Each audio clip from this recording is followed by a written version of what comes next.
항공 자산을 관리하고 있는 VMIC 에비에이션에서 왔습니다. 처음 뵙겠습니다. 아마 비행기들을 다 타보시고 그리고 여행들도 많이 다녀보시고 하시면서 이런저런 궁금증들이 많으실 텐데 대부분 분들은 이 항공기가 항공사에 직접 구매로 가지고 있는 것들로 많이 알고 계실 거예요. 근데 사실 이 항공기는 실제로 소유한 비율보다는 리스를 통해서 뭐 운영 리스라든지 아니면 금융 리스를 통해서 운영이 되고 있는 경우가 훨씬 더 많습니다. 그래서 이제 이런 항공 자산, 그러니까 비행기 또는 엔진들을 직접적으로 가지고 있는 주인은 따로 있고요. 그다음에 항공사는 그걸 빌려서 사용을 하고 있는 경우입니다. 그래서 이제 이 비행기도 결국은 주인이 따로 있다 보니까 주인 입장에서 관리를 해야 된다라는 그런 필요성이 제기가 되었습니다.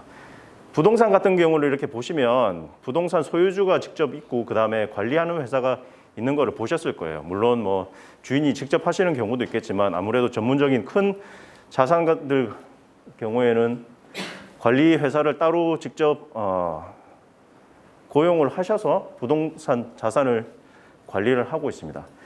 사실은 비행기도 마찬가지입니다. 비행기도 물론 이제 항공사 등이 비행기를 운영하면서 뭐 정비라든지 각종 이슈가 있으면 테크니컬 이슈가 있으면 직접 수리를 하고 그러고는 있지만 이거는 운영자의 입장이고 주인의 입장에서는 사실은 다른 관점을 가지고 있습니다. 실제로 운영이 잘 되고 있는지가 더 중요하지만 이 자산이 가치가 유지가 되고 있는지가 더 중요한 게 지금 항공기 소유주 측에서 보는 관점입니다. 근데 이제 이 항공 자산에 대해서 어떻게 관리를 하느냐에 대해서 이제 조금 이슈가 있습니다. 그래서 저희는 뭐 여러 가지 이슈가 있겠지만 크게 두 가지로 한번 나눠봤습니다. 첫 번째는 국내 투자자들이 소유하고 있는 항공 자산에 대한 이슈가 좀 있습니다. 대부분 이제 자산 관리라고 하게 되면 대부분 금융 쪽에서 투자를 하고 이 비행기가 뭐 리스료가 잘 들어오느냐 안 들어오느냐 이런 거를 중점적으로 많이 보셨어요. 그리고 이 물건이 되게 시장에서 핫하다. 이 비행기는 꼭 사야 된다. 이래가지고 투자들을 굉장히 많이 하셨습니다. 나중에 그 금액에 대해서는 뒤에 제가 조금 더 이따가 말씀을 드리고요.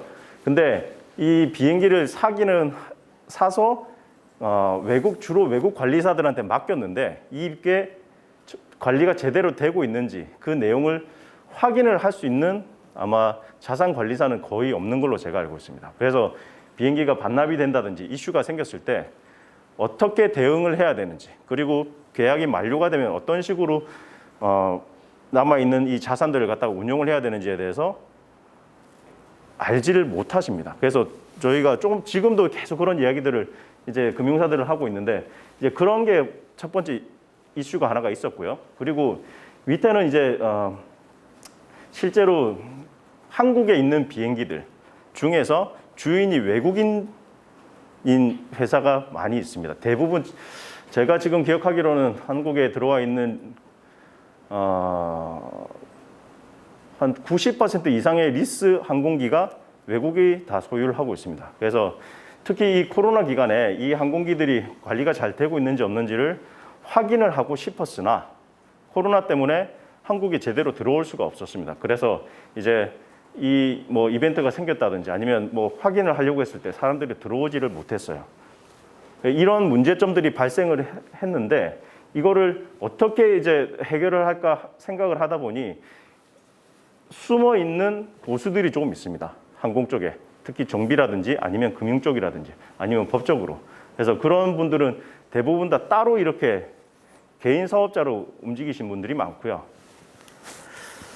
그래서 이제 저희는 그런 전문가들을 조금 이제 모으고 있는 상황입니다. 그래서 직접 이제 저 같은 경우는 위에 있는 항공기 기술 서비스 쪽에 특화가 되어 있고요. 그 다음에 이제 여기 계시는 저희 대표님 같은 경우는 금융 쪽으로 그 스페셜티를 가지고 계십니다.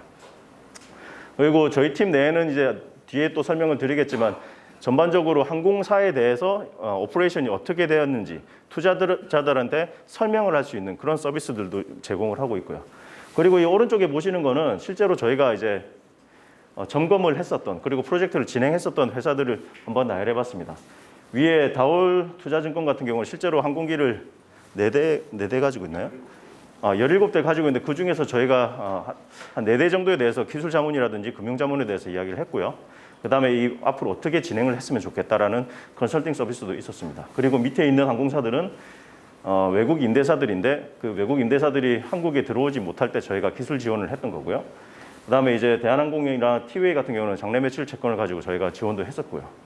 그다음에 이 에어로케이 같은 경우는 실제로 그 M&A 관련해서 저희가 투자를 하시고자 하는 포텐셜 바이어에게 자문을 했던 케이스입니다. 네, 저희는 일단 그 말씀드렸던 대로 금융 쪽과 그다음에 기술 쪽 전문 인력이 들어가 있고요. 그다음에 아무래도 한국 내에서 움직이다 보니까 외국에서 들어오시는 그 전문가들보다는 비용이 저렴하게 이제 책정이 되어 있습니다. 그리고 아무래도 한국 내에서 직접 투자자들과 비행기에 직접 접근을 할 수 있기 때문에 아무래도 빠르게 대처를 할 수가 있고요. 그리고 저희는 GP 라이센스를 통해서 앞으로는 다른 쪽으로 좀 더 개발을 해보려고 이제 준비를 하고 있습니다. 그래서 이제 저희가 좀 전에 다른 쪽으로 개발을 진전을 하려고 하는데 지금은 저희가 항공기 자산을 테크니컬 그다음에 금융 쪽으로 관리를 한다라는 이야기를 먼저 말씀을 드렸는데 앞으로 저희의 모델은 사실은 항공 자산을 임차하는 임대사가 되는 게 저희의 다음 목표가 되겠습니다. 뭐 시장 규모는 아까 제가 말씀드렸던 대로 한 80% 이상 되고요. 그 다음에 계속 늘어나고 있는 추세입니다.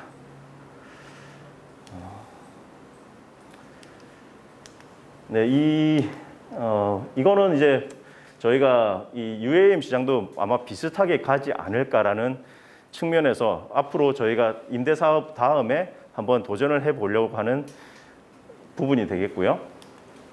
이 마일드스톤은 저희가 이때까지 했던 그 내용들과 앞으로 어떻게 저희가 진행을 하겠다는 내용을 좀 담아봤습니다.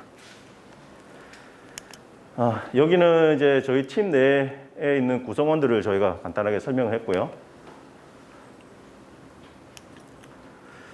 예, 저희는 사실은 더 많은 내용이 있지만 이 시간이 많지 않아서 여기까지 일단 설명을 드리고 궁금한 점 있으면 제가 답변을 드리도록 하겠습니다. 지금과 바로 시작하는